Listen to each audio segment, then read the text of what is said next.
Shabbat Shalom a todos, sejam todos muito bem-vindos. Uma honra, uma grande glória estar nesse tempo junto com vocês.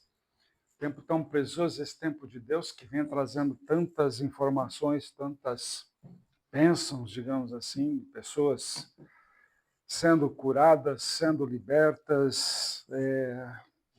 Uma grande bênção realmente essa semana, de muitas informações aí que nós estivemos recebendo. Pessoas que passaram por cirurgias complicadíssimas e tudo mais.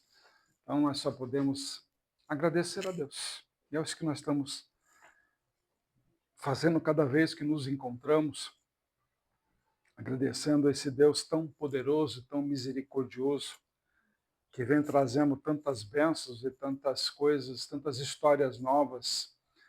A gente até fala, mas de novo teve uma cura, de novo teve uma libertação, de novo, isso aí. É porque a gente fica feliz demais quando vê as pessoas que passaram pelo campo do sofrimento, da dor, encontrando-se em Cristo Jesus, conseguindo e atingindo curas, dando testemunhos, realmente falando do nome de Deus, do nome do nosso Senhor Jesus, de que realmente alcançaram a graça e alcançaram realmente a misericórdia dele, e por isso elas estão curadas e assim libertas de todo o mal que afligia. E é isso que nos dá um grande ânimo para continuar, mesmo diante de todas as dificuldades e tudo mais, perseveramos pela fé e assim fazemos a diferença na vida de muitas pessoas que têm nos acompanhado, que têm assistido aí, compartilhado esse tempo tão precioso que nós temos aí. E assim agradeço de coração mesmo cada um de vocês aí que tem compartilhado nossos vídeos, fazendo eles alcançarem significância na vida das pessoas. Inclusive, essa semana, tive uma notícia de uma pessoa, se não me engano, lá do Amazonas, que assistiu nosso vídeo e ficou tão impactada que ela comentou comigo que era visível sentir a presença de Deus dentro da casa dela. E quanto mais a gente estava falando, mais explicando, parece que estava havendo uma limpeza na casa dela. Então, falei, mas é só um vídeo de informação e tudo mais, você precisa ter uma ministração. Não, foi fantástico. Tinha a família assistindo, marido, filhos, todo mundo, parentes próximos também assistindo, ficaram todos impactados.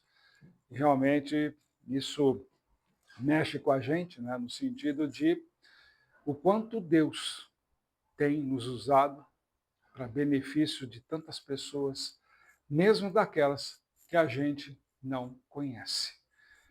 Então, mediante disso, só tenho a agradecer a Deus cada vez mais por abençoar a vida de vocês e que Ele continue cada vez mais derramando de unção e de prosperidade sobre a vida de vocês, para que vocês tenham realmente, como Ele mesmo diz, o melhor desta terra, para que sejam colhidos grandes frutos.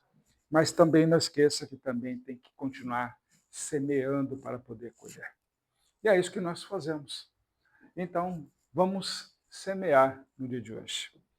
Hoje nós vamos com A História Não Terminou. A luz está nos conduzindo para algo eterno. E aí eu não posso passar longe, né, de deixar uma mensagem baseada em Hebreus 4, versículo 12. Porque a palavra de Deus é viva e eficaz, e mais penetrante do que a espada alguma de dois gumes, e penetra até a divisão da alma e do espírito, e das juntas e medulas, e é apta para discernir os pensamentos e intenções do coração. Hoje nossa porção terumá, que significa contribuição, que vai de Êxodo 25, 1 a 27, 19, Marcos capítulos 3 e 4, 1 Reis, capítulo 5, versículo 26 até o capítulo 6, versículo 13, e 1 Coríntios, capítulo 3, versículos 16 e 17. Ok? Antes que você comece a falar que eu vou falar de dízimo e oferta, não, estou falando de contribuição. Ok? Não tome como precipitado que eu vou começar a falar de dinheiro aqui, que você está enganado. Aguarde, tenha paciência. Paciência gera sabedoria. Vocês vão se impactar com o que Deus tem para a vida de vocês. Vamos lá na parábola de hoje, o rei que construiu uma casa de luz. Havia um grande rei que decidiu construir uma casa no meio do seu povo. Ele poderia ter escolhido o palácio mais alto da cidade. Poderia ter convocado os arquitetos mais renomados.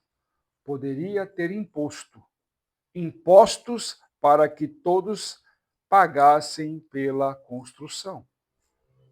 Nós já estamos passando por isso. Mas não fez nada disso.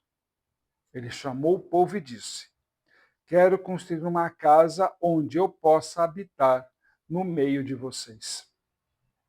Quem desejar, traga uma contribuição ou uma oferta. Alguns trouxeram ouro, outros trouxeram madeira, alguns trouxeram apenas um pouco de azeite. E muitos disseram: não é necessário, o rei já tem um palácio. Pois bem, a casa foi construída. No centro dela havia uma lâmpada que nunca deveria se apagar. Mas algo curioso aconteceu.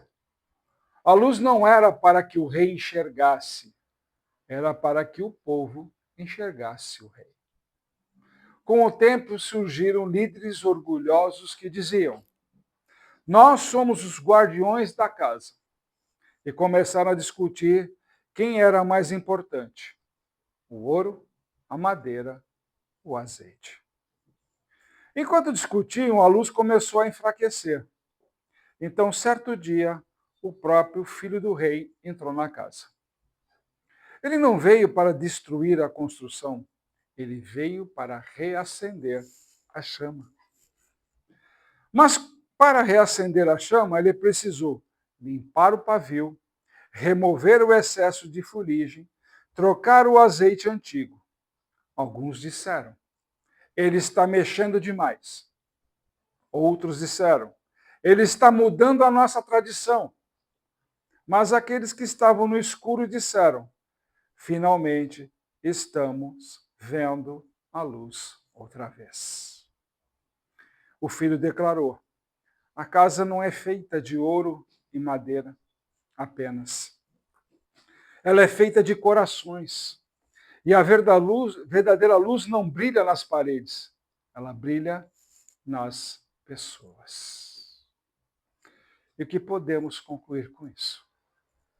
Deus nunca pediu para que protegêssemos a estrutura acima da chama. Ele sempre pediu que mantivéssemos a chama viva.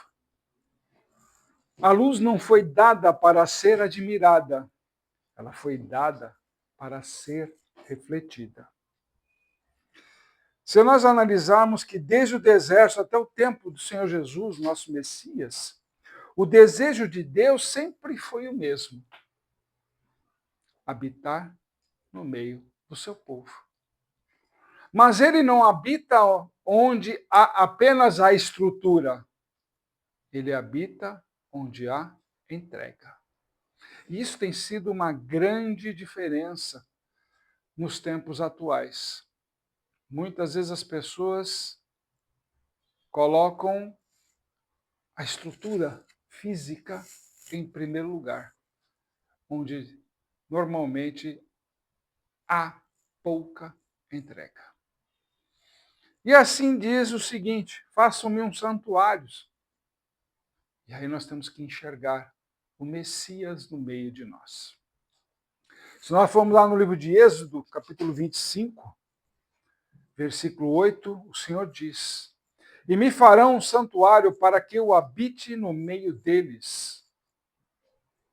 Não é apenas no meio dele, o tabernáculo, mas no meio deles, o povo. E é isso que muita gente não entende. Porque nessa porção Ele vai nos apresentar a arca, a menorá, a mesa dos pães e o altar. Normal. Como será confeccionada, quais são as dimensões, com suas medidas, basta você ler aí, sem problema nenhum. Cada detalhe revela algo espiritual. Não é apenas uma arquitetura, é uma grande revelação. O tabernáculo era um lugar de encontro, um lugar de aliança, um lugar da manifestação da glória de Deus. A palavra terumá significa uma oferta elevada. Deus não impõe nada, nunca impôs nada. Ele convida. Ele simplesmente faz o convite. A construção da morada começa com um coração voluntário. Deus ainda constrói a sua morada. Mas agora, o material somos nós, através do Senhor Jesus. Nós podemos ir no templo, lá quando Salomão estava edificando, nós vemos a promessa, que a promessa divina é bem clara. Habitarei no meio dos filhos de Israel. Ou seja, ele continua repetindo. Os filhos de Israel. Não significa que ele vai habitar no meio do tabernáculo, agora no meio do templo. Ele quer habitar no meio do povo. E o templo é uma continuação do tabernáculo. Sim, o tabernáculo ele é móvel. Ia de um lado para o outro. Agora nós temos um templo, uma edificação fixa, onde todos agora vão de encontro ao templo. O tabernáculo não, ele passeava pelo deserto até chegar no seu lugar final. Mas tem uma condição que Deus sempre colocou: se andares nos meus estatutos. Como nós já vimos semana passada, na porção passada, que muitas vezes as pessoas criticam a lei, criticam os estatutos de Deus, a direção que ele está dando, porque não enxergam o coração da lei. Mas simplesmente não quero fazer isso. Mas Deus mesmo fala: se você anda nos meus estatutos, você vai ser abençoado. Se você não andar nos meus estatutos, será amaldiçoado por você mesmo, não por ele, não pelo próprio Deus. A morada de Deus está ligada a uma aliança viva. O ouro, a madeira de cedro, as pedras, tudo apontava para algo apenas e simplesmente muito maior. O templo físico sempre foi sombra, porque a realidade plena veio com o Senhor Jesus. E aí, no Evangelho de Marcos, capítulo 3, vemos o Senhor Jesus curando, libertando, chamando os 12, mas também sendo acusado. Ele sobe o monte e chama quem ele quis. Que aí nós podemos pensar lá no Sinai, como um chamado sacerdotal, quando ele chama aqueles 12 para ser sacerdotes. Pois sim, nós somos uma nação de sacerdotes. E através do Senhor Jesus, estamos dando início a um novo povo. Um povo de transformação, um povo realmente que busca a identidade de próprio Jesus. Não a identidade pessoal, mas a identidade em Jesus para a sua vida pessoal. E aí você vai lá para Marcos 4, onde vai falar da parábola do semeador, a candeia, a semente que cresce, a tempestade acalmada e tudo mais. E essa semana, como nós subimos ao Pico de Jaraguá, até no caminho dei muita risada quando eu vi essa parábola do semeador, que é lançada no caminho. O cajado de Deus surgiu de uma semente lançada na beira do caminho. O cajado estava lá, jogado na beira do caminho. E se tornou isso. não foi permitido o inimigo tomar, não foi permitido os corvos comerem, não foi nada. Simplesmente seguiu em frente, enfrentando os pedregais, enfrentando os espinheiros, até chegar no solo fértil, que nos tornamos, conforme Deus determinou. E assim a gente pode começar a olhar de uma conexão de tudo isso daqui com o próprio tabernáculo de Deus, onde a menorá iluminava o santo lugar. E o Senhor Jesus manda a mensagem: não se acende uma candeia para escondê-la. E aí, justamente, essa porção da contribuição a Terumá revela totalmente isso. Que a menorá, ou seja, o candelabro lá de 7 hastes, dentro do Mishkan, ou seja, o tabernáculo, não iluminava o mundo externo, ela iluminava o interior do santuário. Mas Israel, ou seja, todos nós que somos enxertados na oliveira, somos Israel, devemos ser como uma menorá viva. Devemos irradiar luz para todas as nações. Mesmo sendo de Cristo, não exime a gente de seguir a promessa de Israel. Porque, afinal de contas, Paulo mesmo fala: nós seremos limpos, ou seja, cortados, podados, porque sem a poda você não floresce, você não gera frutos. E muitas vezes precisamos ser podados para que verdadeiramente venham o novo tempo, nova florada, novos frutos. Porque a palavra é a semente, o coração é o solo. O povo é o campo onde Deus deseja habitar. E quando ele acalma a tempestade ao Senhor Jesus, nós temos aqui algo profundo para poder ser analisado. O mar agitado nos lembra o caos de Gênesis capítulo 1. O Senhor repreende o vento e o mar. Quem tem autoridade sobre o caos?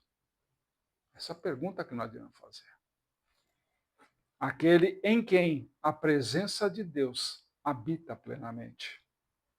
Ele não apenas visita o templo quando vai fazer as suas pregações. Ele é o verdadeiro templo vivo. E muita gente ainda fica se apegando a bem coisas materiais ainda. E não entendeu que Jesus é o nosso templo vivo. Onde você estiver. Ele mesmo diz: se você estiver 2 ou mais pessoas, eu estou lá. O templo anda junto com você. Ele é que nem o tabernáculo. Vai de um lado para outro, atendendo a todos os chamados. Mas é uma condição. Onde houverem 2 ou mais. Não é você sozinho querendo fazer tudo, mas contando com alguém do seu lado, sempre. Participando da vida um do outro. Tendo amigos à sua volta. Para que se realize e se cumpra. O apóstolo Paulo já declara na primeira epístola lá de Coríntios, 3,16, não sabeis que sois santuário de Deus e que o Espírito de Deus habita em vós? Se Cristo está em você, você também se torna o santuário.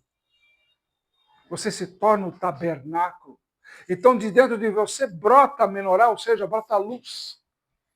Luz que você deve resplandecer para que todos sintam a presença de Jesus. Imagina, então, 2 pessoas iluminando um lugar com a mesma intensidade de Jesus. Imagina, então, mais pessoas, então, reunidas, resplandecendo Jesus dentro de si. Certamente haverá uma grande festa, um grande mover, uma grande dimensão dentro desse dia, nessa congregação. E aí nós temos uma progressão que é tabernáculo, templo, Messias e corpo de Messias. Foi assim que a história se completou. E o que antes era ouro externo, pedra externo, sacerdócio levítico, agora é coração transformado, espírito habitando e sacerdócio real. Não se trata de substituir Israel, porque nós somos enxertados na oliveira. Trata-se de cumprir a promessa feita a Israel e estendia às nações através do Senhor Jesus, através do movimento messiânico. A presença que descia sobre a arca agora habita em pessoas redimidas. Ou seja, o que ficava apenas lá entre os querubins, temos agora o acesso. Porque não se esqueça que o véu foi rasgado pelo próprio Senhor Jesus. Ele rompeu, dando ar profético. Deus quer habitar no meio de nós. Não é para ficar enclausurado lá num Santo dos Santos apenas, não. Ah, só tem aquele sacerdote lá que pode entrar. Ele acabou com isso.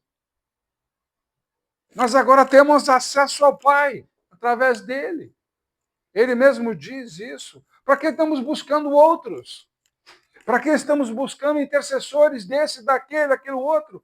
Para quê? Se ele mesmo diz, somente através de mim terá acesso ao Pai. E ele nos dá acesso a ele o tempo inteiro. Ele anda conosco, nos abençoando.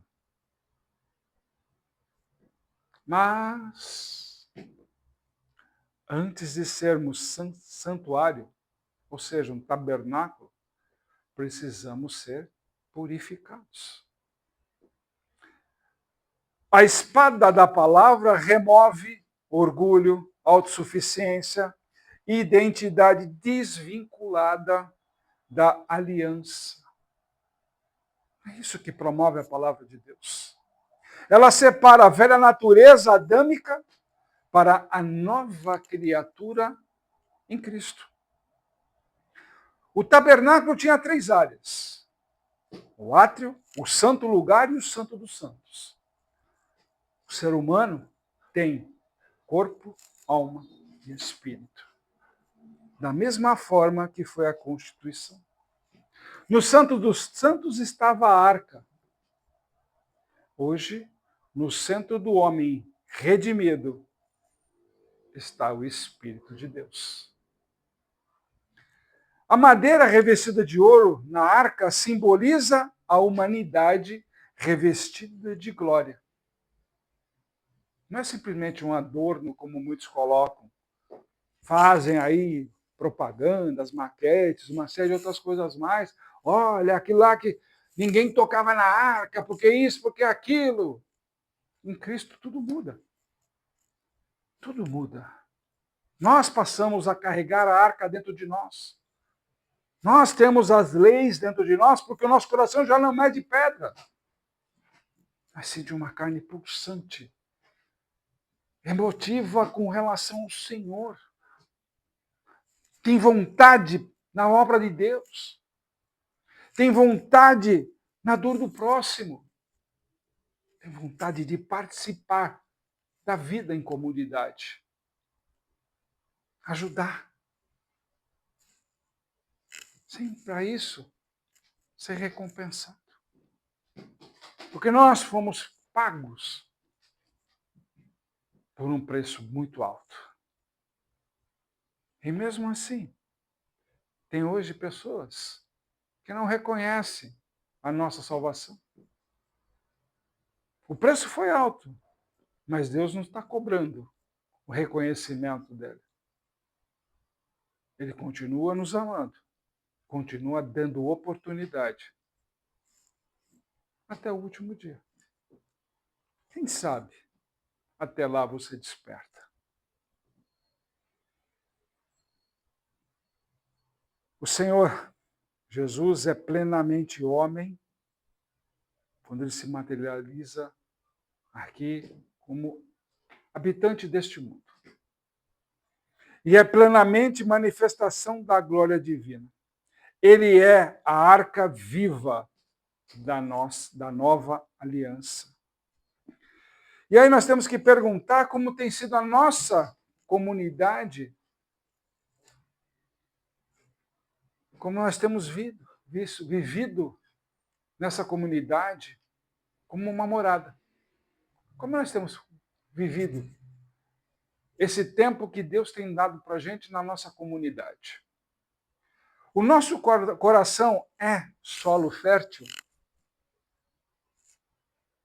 Uma grande pergunta. Nosso coração é um solo fértil, de verdade.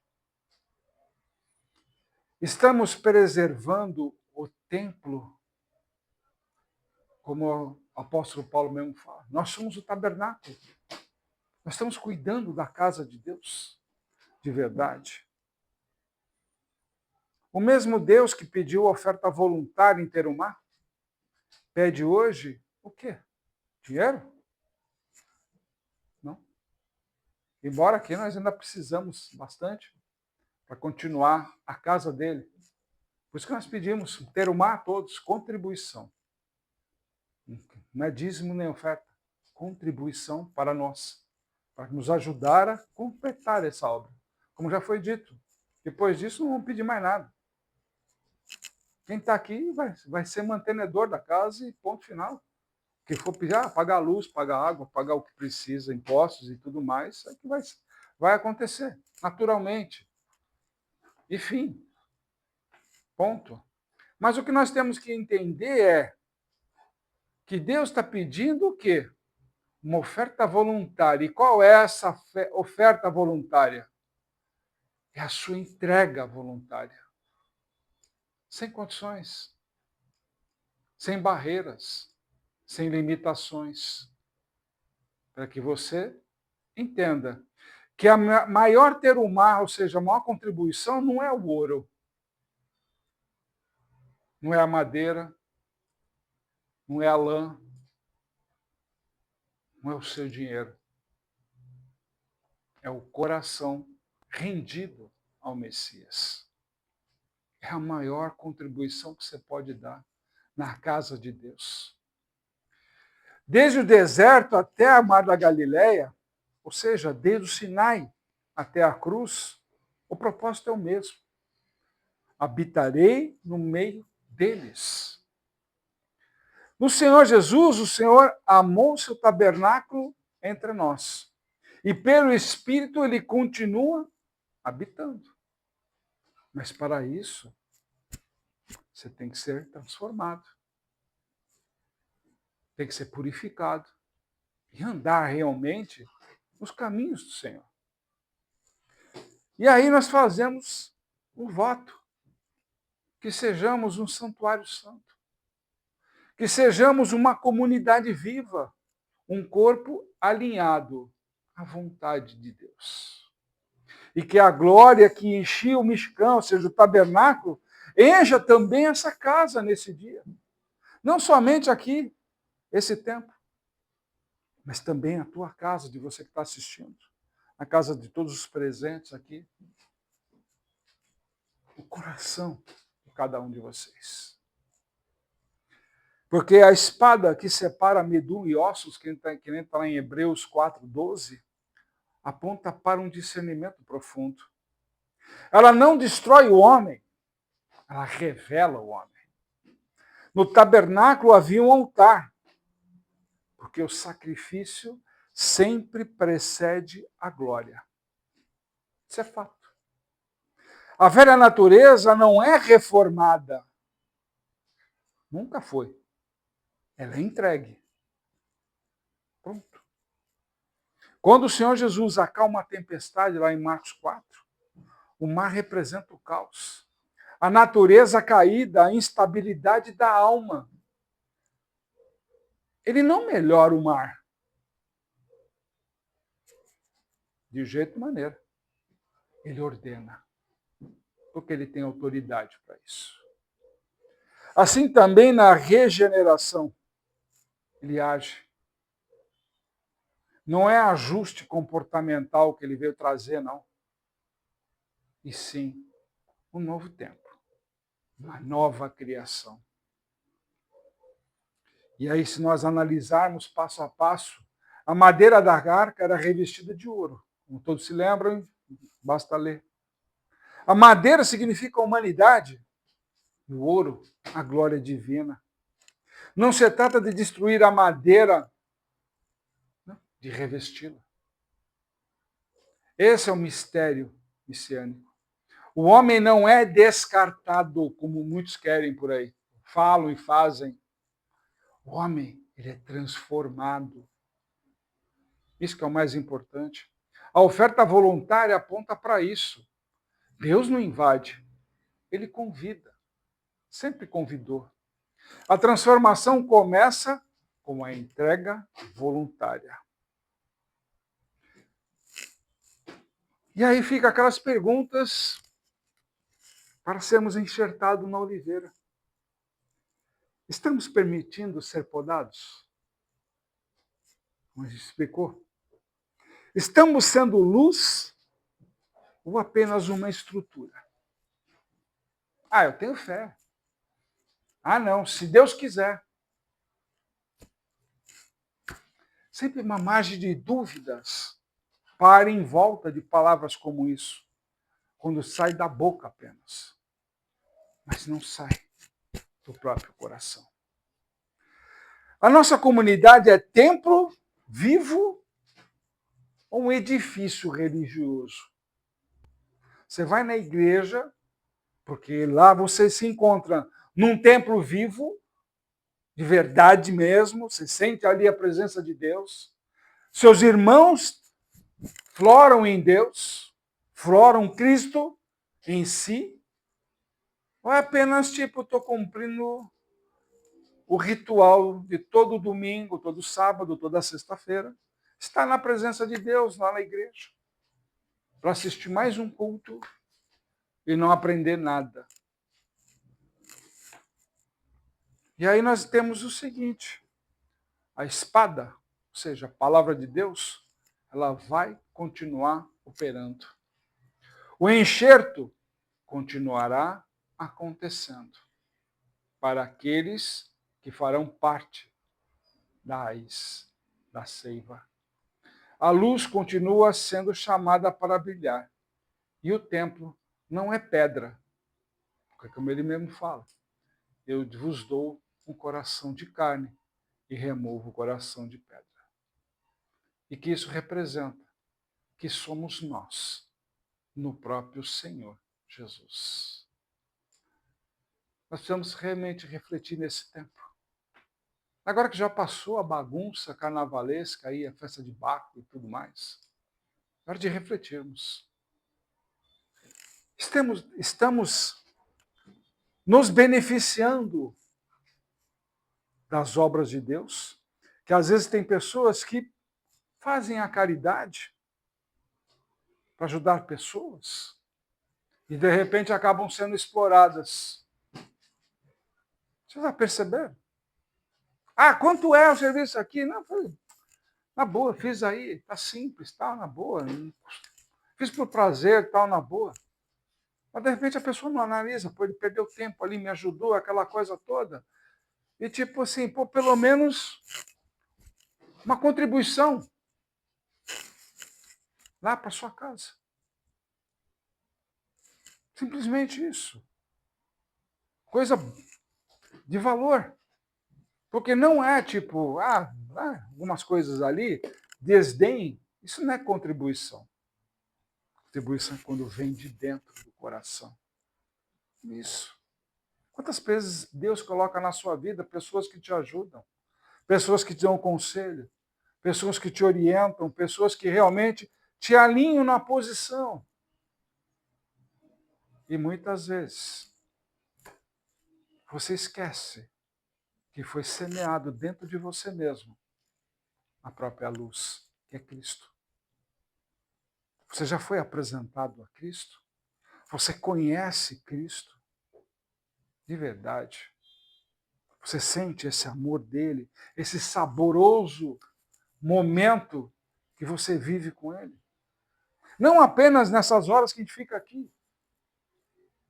Não. A gente fica durante a semana arrumando, limpando, fazendo a obra, correndo atrás, fazendo as coisas e tipo só pensando nele. Mas como você consegue viver só pensando em Cristo? Fácil. Do mesmo jeito que você pode ir para o seu trabalho, indo no seu carro, e no seu próprio trabalho mesmo, sempre com Ele. Porque Ele sempre estará com você. Em qualquer situação, em qualquer momento. É a promessa dele, a promessa dele é nunca volta vazia. A palavra dele lançada volta em tudo que de bom e do melhor. Por acaso Deus daria o seu filho? Uma cobra? Ou uma pedra se pedisse pão? O diabo tentou. Faz dessa pedra pão. Ele falou, não preciso disso, porque me alimento da palavra de Deus. Amém? Que o Senhor te abençoe e te guarde. Que faça o Senhor resplandecer o seu rosto sobre ti e te agracie. Tenha o Senhor misericórdia de ti e ponha em ti a paz. Que o Senhor lhe dê uma prosperidade imensa nessa semana, e discernimento e entendimento sobre essa palavra que foi colocada hoje no teu coração, na tua casa. Que o Senhor resplandeça a sua face, que te ajude a compartilhar com todas aquelas pessoas que você conhece, que sabe que precisam de um encontro com Jesus. E esse é o tempo, essa é a oportunidade de você brilhar como a luz de Cristo na vida de todos aqueles que precisam. Ame teu próximo, assim como ele nos amou. Shabbat Shalom.